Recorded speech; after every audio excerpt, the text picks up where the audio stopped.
have to tell you about this deeply frustrating but honestly kind of funny thing that happened to me the other day. Oh boy, what happened? So I was on the Barnes & Noble website, right?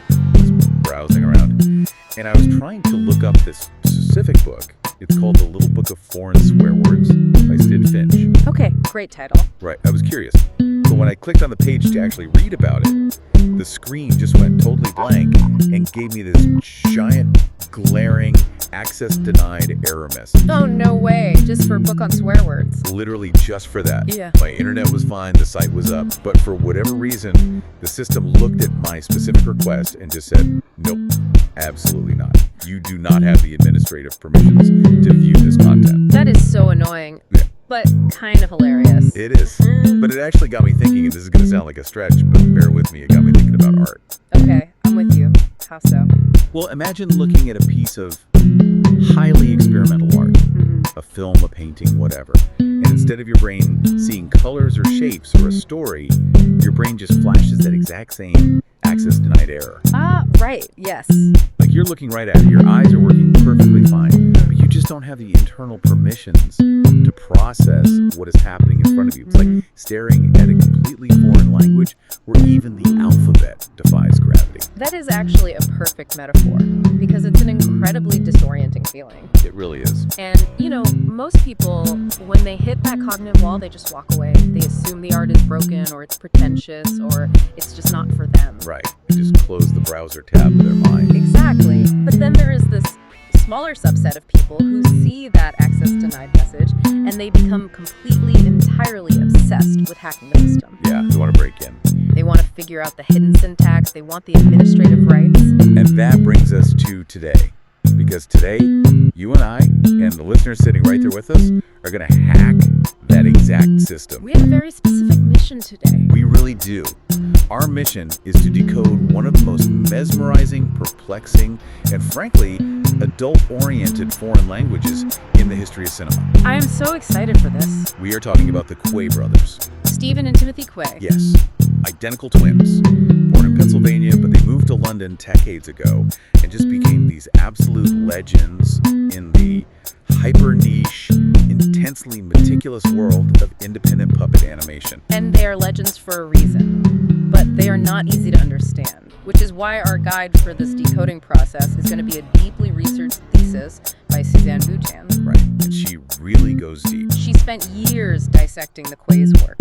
But for this deep dive, we're going to narrow our focus heavily onto what is widely considered their absolute masterpiece. The 1986 short film, Street of Crocodiles. That's the one. And I want to clarify up front, we are not just going to talk about the mechanics of stop motion. Though the mechanics are insane. Oh, the physical labor of how they do this is vital, and we'll get into it. But we are really going to explore the underlying philosophy. Like, why does watching their films make us feel such a bizarre, intoxicating mix of wonder and unease? Yeah, that specific feeling. We're pulling from philosophy, art history, and honestly, the secret life of art. Let's unpack this. Because Buchan starts her investigation exactly where almost everyone starts when they encounter the Quay brothers for the first time. Which is usually a state of total shock. Exactly. It isn't with high-level film theory. It is with a purely visceral, almost overwhelming physical reaction. She describes this incredible scene in her research. The cellar screening. Yes. It's 1991. She's sitting in this dang dark cellar watching a screening of Street of Crocodiles. The projector is humming in the background. And she admits that when the lights finally came up, she was completely stumped. She had no idea what she just saw. Right. If you asked her to articulate the plot, to say, this character did X because of Y, she couldn't do it. But she was profoundly, permanently moved by the imagery. She actually calls it a Joycian epiphany. Like James Joyce. Like The Office. Right, like Ulysses. Okay, break that down for me. Why Joyce? Well, when you read James Joyce, the language is literally bursting at the seams.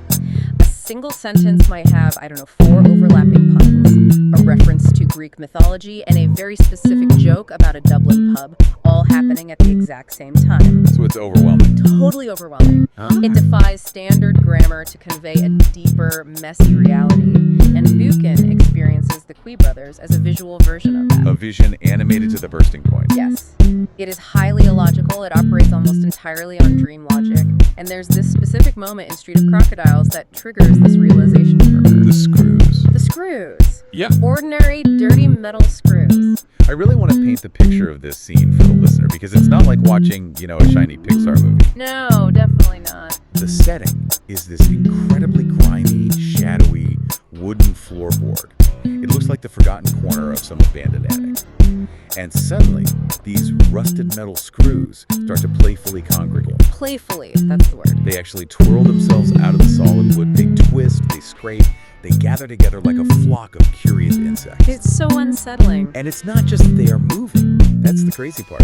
It's that they are moving with intent. Yes. They feel mischievous. It's like coming downstairs in the morning and finding your toaster deliberately, carefully making a cup of tea. It just completely breaks your brain's rules of reality. Which is exactly where that cognitive dissonance kicks in. Because your logical brain knows definitively that a piece of threaded metal cannot have intent. It cannot be cunning or mischievous. Right, it's a piece of hardware. Exactly.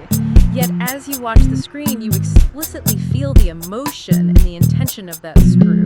It creates this totally illogical, one-eric meaning dreamlike reality. But wait, let me push back on this a little bit. How is this actually different from watching, say, a classic cartoon? Like I watch a cartoon dog talk, wear human clothes, and walk on two legs all the time. Like Bugs Bunny. Yeah, Bugs Bunny defies physics in literally every single frame he exists in, and my brain never gives me that access denied error. We accept animated animals instantly. So why is a moving, twirling screw so profoundly destabilizing? That is the perfect question, and the answer really lies in the fundamental difference in the medium itself. The medium. Yeah, the screw is destabilizing entirely because of the physical materials being used. Yeah. Think about it. A cartoon dog is a drawing. Oh. It never pretends to be anything other than ink and paint on paper. Your brain knows it's a representation of a dog, not a real physical dog. But the screw in the Clay Brothers film is an actual physical piece of metal that exists in our real world. Oh, I see. So it's the fact that I could theoretically reach my hand into the screen, pick up that exact screw, and use it to flip the shut. Yeah. Yes. And this brings us to a really massive, long-standing philosophical debate about the ontology of animation versus traditional film. Ontology just meaning the study of what things actually are, their nature of being. Right. And Buchanan introduces this debate between two prominent film philosophers, Stanley Cavell and Alexander Sisonsky. Okay, let's break down that debate. What were they arguing about? They were arguing about the special powers of film and reality.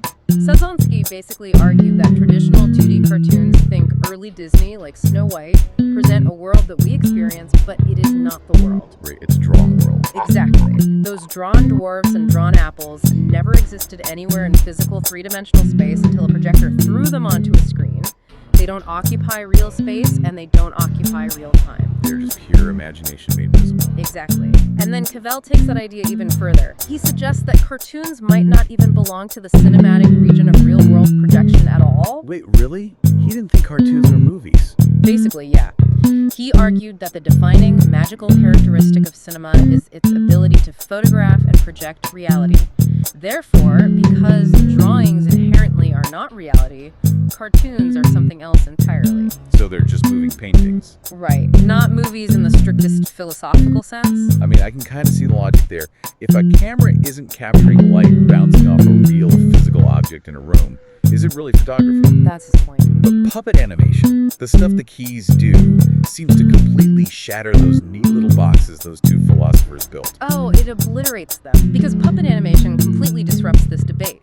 It uses single-frame shooting of actual space-filling objects in real sets. Real objects? Yes, and captured on the exact same photochemical film stock as a live-action movie. What's fascinating here is that the Krees are filming actual physical objects. Screws, dust, light bulbs. So the boundary line between the real and the unreal is incredibly permeable here. Yes, we are watching what is called a voluntary illusion. The objects are undeniably of this world, but the actions they perform belong to a completely different realm. So if I'm watching a Disney cartoon, I know it's a painting, I have a comfortable distance from it, but watching the keys work is like watching a magic trick performed with my own house keys. Exactly. Because the object is real, my brain knows what a metal screw feels like. I know how heavy it is. The illusion evolution feels almost like a betrayal of physics. It does feel like a betrayal. So does that make puppet animation more deceptively real than live-action film? In a way, yes. It tricks your senses on a much deeper level because it uses the real to show you the impossible. And if it feels like a betrayal of physics, that naturally opens the door to metaphysics. Right, because if physics is broken, my brain still needs an explanation. Exactly. If these dead objects appear to have a life force, what kind of life force is it? Well, we know it isn't human, because if I see an actor walking across a room, my brain says, that's a human. Humans walk, humans have motives. If I see an animated screw pulling itself out of the floor, my brain cannot assign a human motive to it. So what is the motive? Where does this life force come from? To answer that, Buchan actually takes us back over a century to early film theory, specifically to a theorist named Vachel Lindsay. Okay, Vachel Lindsay, what did he say? Well, he was writing way back in 1919, so long before modern animation was really codified. He was looking at early trick films, and he proposed this radical concept, the non-human. The non-human, I like that. He argued that filmmakers should stop using objects merely as background props for human actors. He said, and I love this quote, "Let the stick be the outstanding hero full of queer gestures. Let the rope be the humorous. Let the water be graceful." Oh, the rope be the humor. That is such a brilliant way to phrase it. Isn't it? It completely shifts the center of gravity away from human psychology. We are just so narcissistic as a species. We think every story has to be about us. We really do. Lindsay was basically begging us to look at the secret life of the things around us, and to explain how the Quay brothers actually accomplish this, how they make a piece of string or a screw feel like a profound hero. Buchan introduces two heavy-hitting philosophical concepts. Let me guess, this is where it gets deep. Oh yeah, animism and vitalism. Okay, let's take those one at a time. Animism. Usually when I hear that word, I think of ancient anthropological religions. You know, the belief that the river has a spirit or the mountain has a god. It's definitely related. But in this context, Buchan is using it more in the Platonic or Gnostic or romantic sense. Okay, what does that mean here? It's the suggestion that inanimate and vegetal matter actually possesses a soul or a universal essence. So everything around us is alive. Right. Even the pile of dust accumulating in the corner of the room has a latent, vibrating spiritual life. It is the belief that matter isn't just dead material. Okay, so animism gives the screw a soul. It says, this object is spiritually alive. But a soul just sitting there is static. It doesn't explain the movement. It doesn't explain the mischief. How does it actually start twisting out of the floorboard? What drives it? And that driving force brings us right to vitalism, which is crucial to understanding the Quays. Vitalism. Yes. Historically, vitalism was a massive philosophical rebellion against the scientific revolution.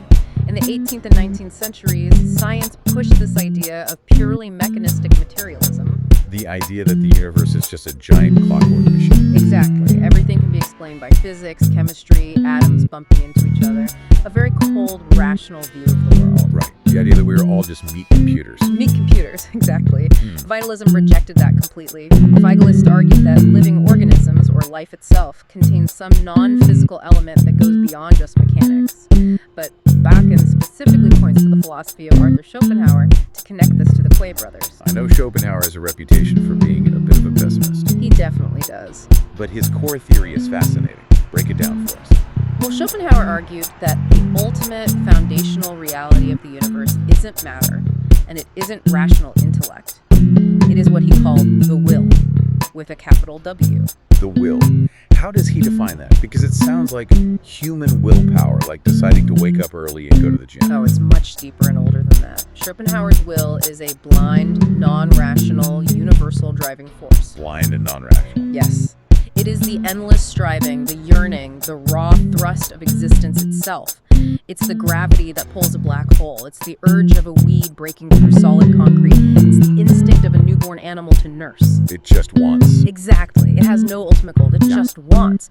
And according to Schopenhauer, our human intellect, our science, our reasoning, our ability to categorize things only ever touches the outer shell of reality. The outer shell. Right. Intellect organizes the world so we can survive in it, but it never penetrates to the inner core, which is the will. So what does this all mean? I want to see if I can map this onto something tangible. Go for it. It sounds like standard science gives us a beautifully precise anatomical diagram of a human heart. It shows us the ventricles, the blood flow, that's the outer shell. Yes. But Schopenhauer and the Quays are trying to show us the feeling of a heartbreaking. Oh, that's incredibly well put. Science gives you the diagram. Vitalism gives you the raw feeling. Exactly. Intellect maps the mechanics. Okay. Will is the raw experience. Now apply that to the Quay brothers and our moving screws. The keys are essentially creating a pure cinematic manifestation of vitalism. They bypass the outer shell of the object completely. Because we know the outer shell of a screw, it's just threaded metal forged in a factory to fasten two pieces of wood together. That is its utilitarian purpose. But by using stop-motion animation, they strip away that utilitarian purpose. And think about the intense physical labor involved here to reveal that inner core. It's mind-boggling. To make a screw twirl out of a floorboard for 3 seconds on screen, the keys have to stand in a boiling hot studio under glaring lights. They take a pair of tweezers, they move the screw a fraction of a millimeter, they take a photograph, they move it another fraction, they take another photograph. It's a level of concentration that borders on madness. It really does. Yeah. They are physically pouring their own life force, their own time and energy into this dead metal. And when it plays back at 24 frames per second, the screw isn't a fastener anymore, it is pure will. They are expressing life without living organisms. Yes, which is an absolute direct challenge to classical film theory. Buchan brings up Jean Mitry, who was this towering figure in traditional film theory. What did Michu say? Mitry claimed that cinema must, absolutely must, express life with life itself. Meaning you need living, breathing actors to convey life. You need Marlon Brando. Exactly. And the keys take Mitry's rule, tear it to shreds, and say, watch what we can do with some rusty metal and a dead body. But if they are trying to show us this hidden will of objects, this animistic world, how do they actually build that visually? It can't just be random. No, it's highly intentional. But revealing this hidden world requires the invention of an entirely new cinematic language. And they built this language by cannibalizing other art forms. Cannibalizing, that's a strong word. It is, because they are essentially cinema activists. They take hidden elements from other mediums and perform an alchemical reworking. Let's talk about those ingredients, because their list of inspirations is wild. It spans literature, avant-garde music, and some incredibly marginal corners of art history. Let's start with literature. Okay. The title, Street of Crocodiles, isn't just something they made outright. Right. It is directly based on a short story collection by Bruno Schulz. Bruno Schulz. Yes. He was a brilliant Polish-Jewish writer and artist who tragically was murdered by a Gestapo officer during World War II. And his writing is legendary for its mythologized, deeply surreal recreation of his childhood. In City of Drobice, I think. Exactly. In Schultz's writing, the mundane world is always melting into myth. The Street of Crocodiles in his story refers to a district in his city that was becoming cheaply industrialized. It was a place of hollow mimicry and corruption. So the Crees take this text, which is already dripping with themes of alienation and the corruption of matter, but they don't really adapt the plot, do they? Not at all. They adapt the texture of the writing.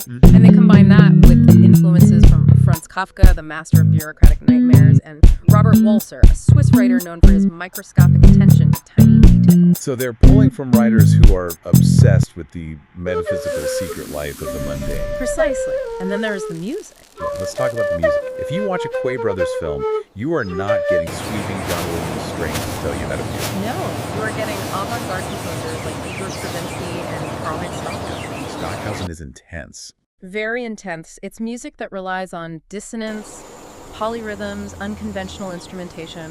It makes you feel slightly off balance. The rhythm of the film is driven by these jagged musical cues rather than standard melodies. But the influence that I found the absolute most fascinating and the most revealing about their psychological goals is their obsession with art brut. Yes, art brut, which translates to raw art or outsider art. Right. This is art created by people entirely outside the professional academic art world. Often we were talking about people in psychiatric institutions, people experiencing severe mental distress. And the source specifically mentions two figures, Emma Hawke and Adolf Wolfsley. Emma Hawke's story is so deeply tragic. She was diagnosed with schizophrenia in the early 1900s and institutionalized. And she wrote these letters, right? Yes, but they weren't normal letters. She would write to her husband using the phrase Herz Schatzi komm, which means sweetheart come, or just the word calm, over and over and over again, overlapping the words until the paper was just a dense, blackened block of graphite. It ceases to be readable language and becomes a pure visual scream of yearning. And Adolf Mosley was similar, right? He institutionalized for most of his life with psychosis. Yes. He created these massive, terrifyingly dense illustrations that combined obsessive geometric patterns, musical notation, and text. There is no empty space in a Wolfley drawing. It is pure horror vacui. A fear of empty space. Exactly. Now, why do the keys look at this? They obviously aren't doing it to mock these patients or to exploit them. No, not at all. They look at art brut because it represents the purest expression of the human mind bypassing that outer shell of intellect. Schopenhauer again. Exactly. Hawke and Wolfley weren't trying to make art for a gallery. They were compulsively externalizing their inner will. And the keys weave that raw, unfiltered, obsessive energy into their sets. You see it in the frantic twitching of their puppets or how their sets are claustrophobically packed with textures. Which brings us to a quote from the philosophers Gilles Deleuze that Buchan uses. And it perfectly synthesizes what the keys are doing with all these cannibalized parts. Deleuze is perfect for this. What's the quote? He said that a true work of art excavates a foreign language in language. It creates a new syntax. Yes, a new syntax. And here's where it gets really interesting for me. Because the way they create this new syntax isn't by giving you a helpful Rosetta Stone. They do it by making things deliberately, intensely difficult to perceive. Deliberate difficulty, yes. And Buchan explains this using a concept from Russian formalism, from a theorist named Viktor Shklovsky. And the concept is defamiliarization. Yes, defamiliarization. Shklovsky argued that as we go through life, our perception becomes automatic. We get numb. We become completely numb to the everyday objects around us to save brain power. You don't truly see your steering wheel when you drive to work. You just recognize its function and use it blindly. The outer shell again. We just see the utility. Exactly. Shklovsky said the entire purpose of art is to shatter that numbness. Art exists to make objects unfamiliar, to make forms difficult, and to artificially prolong the process of perception. Okay, I get the theory. But I have to push back on how this feels in practice. Go ahead. Think about the media landscape today. Almost everything we consume is designed to be as frictionless as humanly possible. If I watch a blockbuster movie, every plot point is clearly telegraphed. The lighting makes sure I can see every detail. The movie does all the work. The plays do the exact opposite. They're constantly throwing sand in it. But wait, so the point is to deliberately confuse us, to make it hard. Why is making the viewing experience a literal struggle considered a profound artistic achievement here? It's a completely valid frustration, but the struggle isn't meant to alienate you. It's designed to snap you out of your passive consumption. So it shifts how we experience it. Exactly. It moves us from passive consumption into a state of profound psychological engagement. When media is frictionless, you sleepwalk through it. Defamiliarization forces you to wake up. Let me try an analogy here. It's like repeating a word out loud. If I say the word bowl once, it means a dish you eat cereal out of. But if I force you to say the word bowl 50 times in a row, out loud, bowl, bowl, bowl, bowl, it completely loses its semantic meaning. Oh, absolutely. It just becomes a weird alien collection of syllables vibrating in your throat. Your brain stops recognizing it as a tool and starts perceiving it as a raw sound. The Quays are doing that, but visually. That is a phenomenal analogy. They strip away the boldness of the bowl, and they use very specific physical cinematic techniques to achieve this visual defamiliarization. Let's talk about those techniques. How exactly do they make it hard to see? First, they use intense chiaroscuro lighting. Chiaroscuro, that's a classic painting term. Right, think Caravaggio. It's the use of deep, harsh, almost impenetrable shadows contrasting with blinding beams of light. In a Quay Brothers film, you are almost never allowed to see the entire room. Vital information is always hidden in pitch blackness. Which naturally creates anxiety, because biologically, humans want to be able to scan a room for threats. If half the room is black, our nervous system fires up. Precisely. And the second major technique is their use of spatial uncertainty, often achieved with macro lenses. Macro lenses, meaning lenses used for shooting tiny things. Right. Because they're shooting miniatures, they use these lenses to focus on incredibly tiny details. The thread of a screw, a speck of dust. But physically, when you use a macro lens, it creates an incredibly shallow depth of field. Meaning only a tiny sliver is in focus. Exactly. So they might focus on a puppet's glass eye, but the hand reaching for the puppet in the background is completely out of focus. It's just a blurry smear. Which creates a profound sense of claustrophobia. You can never get your bearings. You can't. And the sets themselves add to that. They build these miniature collage worlds. In Street of Crocodiles, there is a sequence inside a tailor shop. You can't tell if you were looking at the inside of a vast, cavernous cathedral or if you were looking at the inside of a dusty shoebox. The scale is completely destroyed. By using chiaroscuro, macro lenses, and ambiguous scale, they make the act of perceiving an aesthetic end in itself. You aren't watching to find out what happens next in the plot. You are watching to experience the sensation of trying to see in the dark. Which totally explains why Erokhane points out that traditional ways of analyzing movies fall completely flat here. Oh, completely. If you try to use standard structuralism or semiotics, treating it like a math equation where this shadow equals death and this puppet equals capitalism, you will get absolutely nowhere. They defy semiotics. So Erokhane suggests a different set of tools. She says we have to rely on phenomenology. Phenomenology, another big term. Let's ground it. Phenomenology is a philosophical approach that focuses entirely on personal, subjective, first-person experience. Instead of dissecting the film objectively, looking at it from a distance, phenomenology asks, how is this film meaningfully lived by the viewer in the exact moment of watching it? It's less, what does this puppet symbolize? Yeah. And more, what is literally happening to my heart rate and my anxiety right now? Exactly. It prioritizes the bodily sensation over the intellectual decoding. And Erokhane argues that the spectator's phenomenological experience of watching a Quay Brothers film is defined by two very specific states: apprehension and enchantment. Let's break those down, starting with apprehension. In everyday conversation, apprehension just means anxiety.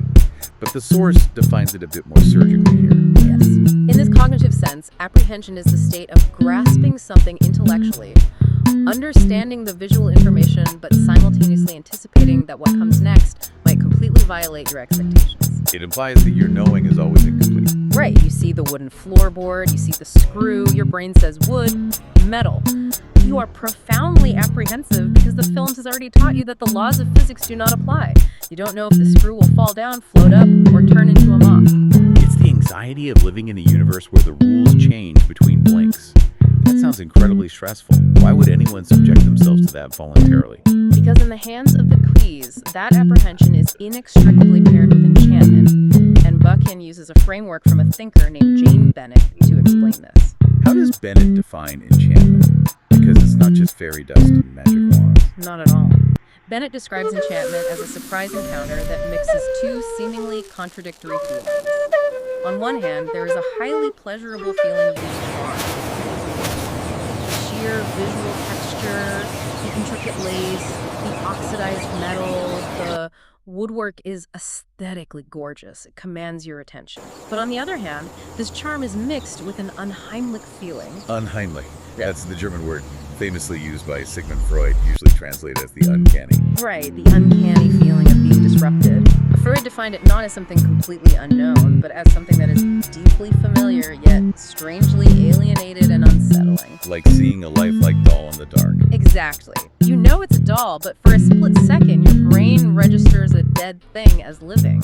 So enchantment is the collision of profound beauty and the uncanny. And when you combine the beautiful charm of the miniatures with the uncanny disruption of dead objects coming to life, you are torn out of your default rational disposition.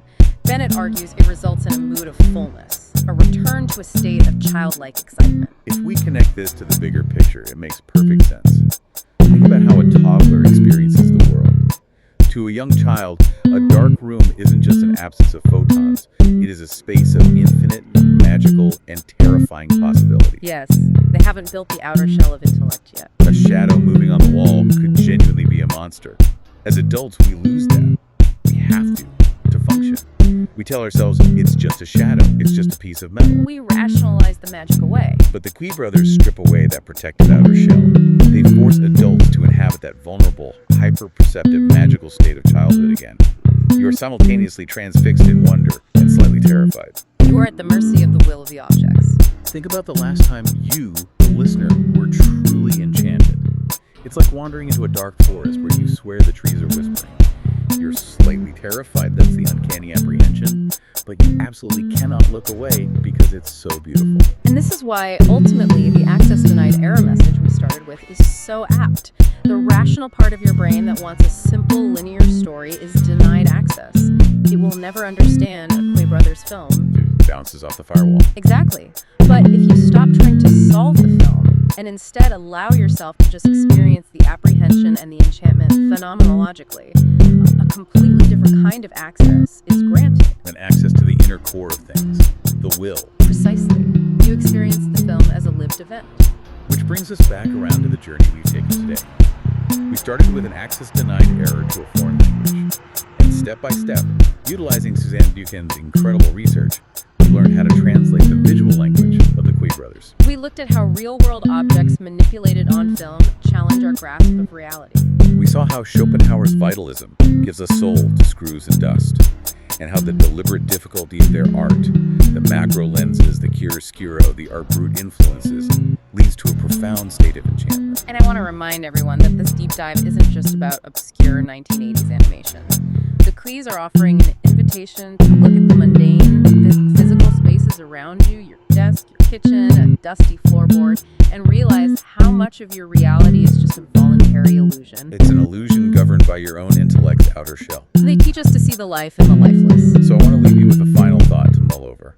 Look at a small, inanimate object near you right now. A pen, a coffee cup, a paperclip. You assume it's completely static. But if the Quays have taught us anything today, it's that everything has an inner will.